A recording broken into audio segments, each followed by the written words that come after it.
Well, genomics efforts and molecular breeding material are already in the field currently. And this is a routine process for crops like maize, rice, and all of the major crops, and also crops that the industry focuses on to a great extent.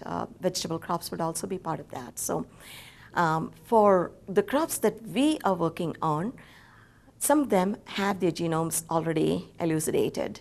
So they should be going into molecular breeding or already in molecular breeding at this time. So some material is available, but the pace will have to pick up. Now, when we talk about molecular breeding and the utilization for any crop, we look at the potential genetic gains for each of these crops.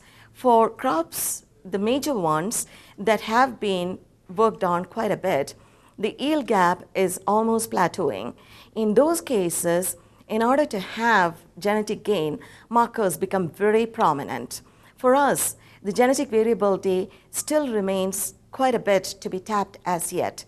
So markers can make an improvement, but it's gradual, and we can come to a point in little bit over 5 years to be using it routinely in crop improvement.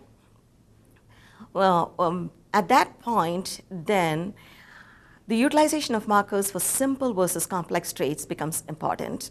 So simple traits, which are usually governed by a few genes and which do not show a lot of genotype by environment interactions, these traits can be immediately identified or better identified, easier identified with molecular markers. We are not yet there, especially for our crops, especially for the less worked on crops, to get a genome-wide evaluation or a genome selection process addressed, which will be better for complex traits development.